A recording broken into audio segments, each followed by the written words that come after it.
इडली के लिए हम आज एक चटनी तैयार करेंगे जो है इसमें नारियल डाले हैं और ये धनिया की थोड़ी सी पत्ती है और तीखा अपने अकॉर्डिंग लीजिएगा। हरी मिर्ची हम डाल रहे हैं इसमें, अदरक डाल रहे हैं 1 इंच का टुकड़ा, 1.5 इंच का।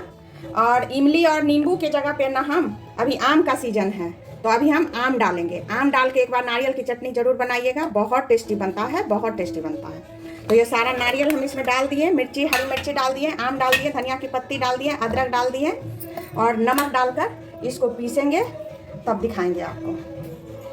आप स्वाद के अनुसार चख लेंगे बाद में क्योंकि आम है, अंदाज़ा उतना नहीं रहता चटनी का।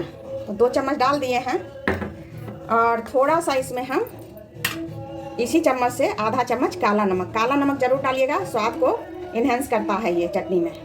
तो बस अब हम इसको पीस कर लाते हैं, फिर दिखाते हैं। पहले इसको बिना पानी का ही हम ग्राइंड करेंगे। पानी डालने से ना जल्दी ग्राइंड नहीं होता है। देखिए ये अच्छे से ग्राइंड हो गया, दरदरा ही चटनी बनाएंगे। अब हम इसमें पानी डालेंगे और फिर से इसे एक बार पीस लेंगे।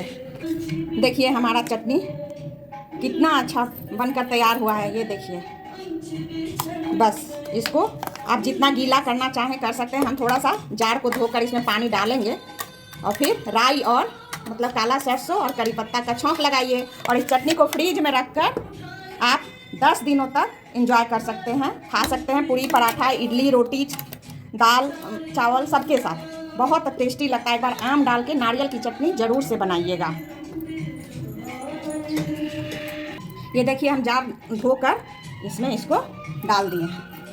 बस इसको आप 10 दिनों तक फ्रिज में रख के आराम से खाइए, ये कभी भी 10 दिन तक एकदम ख़राब नहीं होगा। तो ये इडली का बहुत टेस्टी चटनी आम के साथ बनाइए। विभा किचन में बने रहिए, लाइक सब्सक्राइब करते रहिए।